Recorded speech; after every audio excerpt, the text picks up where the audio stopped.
Hello, my name is Francisco Hernandez, and this is my digital media project, Language Between Two Worlds. Thesis. My project is based on Spanglish, mainly the evolution of Spanglish and the ability to code switch between two languages. I would also like to look into why Spanglish is looked down upon among many members of the Latino community. Definition. Spanglish as an evolving linguistic phenomenon embodies the fusion of Spanish and English in various contexts. It serves as a tangible expression of the cultural hybridity experienced by many individuals living in bilingual or bicultural environments. It is not its own language, just a simple name we give it when mending both English and Spanish. Code switching involves alternating between two or more languages or dialects within a single conversation or interaction. The picture on the bottom right shows the border between Mexico and the United States. Origin. Considering English and Spanish are among the most dominant languages worldwide, in the United States alone there is around 57 million Spanish speakers in 2024. Code switching is known to be traced back all the way to 1848, the conquest of Mexico. According to Ian Stavins, it states that the birth of Spanglish as a vehicle of communication is directly linked to this land exchange between the United States and Mexico. Spanish language speakers were immediately engaged in code switching exchanges with newly arriving Anglo population.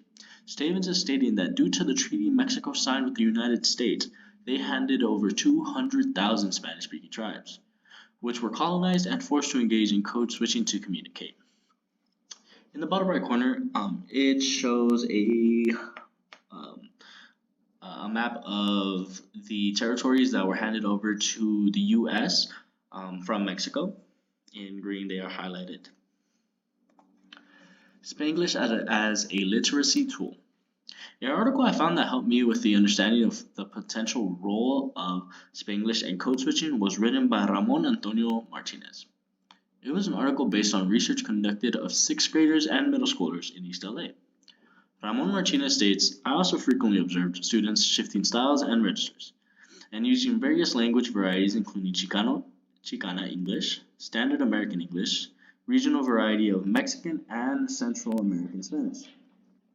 Ramon saw this firsthand from a group of diverse kids, so we can conduct from his study that bilingual and multilingual students every day are using great deals of hybridity and linguistic dexterity. Anzaldua's How to Tame a Wild Tongue. In this reading from Anzaldua, it doesn't mention Spanglish explicitly, but it does discuss the hybridity nature of language and the challenges individuals face who have multiple linguistic identities or cultures. In the text, she mentions we speak a patois, a fork tongue, a variation of two languages. Anzaldua is describing the blending of characteristics of Spanglish, where the speakers seamlessly switching between Spanish and English, or a combination between the two. Language awareness. Through Spanglish, individuals develop an understanding for code switching. Through the deliberate alteration between the two or more languages, this awareness helps individuals navigate bilingual environments. According to Lina Parrado, by engaging the Spanglish and code switching in the classroom, students develop a heightened awareness of language and variation, language variation and hybridity, enabling them to critically analyze language used in diverse social contexts. This quote from Lina supports my claim that multilingual individuals benefit from Spanglish because it allows them to be more flexible and adaptable with both languages. Is Spanglish looked down upon by older generations? How do older generations see people who speak Spanglish? Is it good or bad?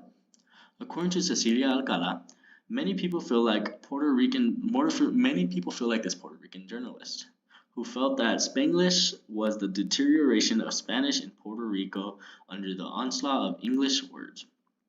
She says that many Spanglish critics are journalists, translators, and educators.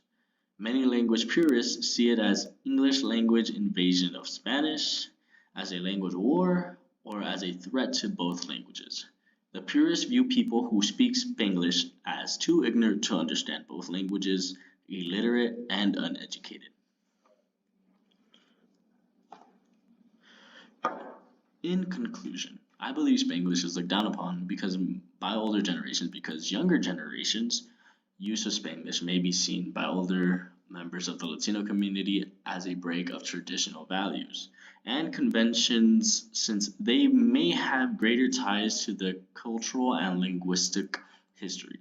Spanglish usage can arouse anxieties of many language loss or cultural assimilation in societies where Spanish is the primary language and is perceived as a sign of assimilation or surrender to English language supremacy.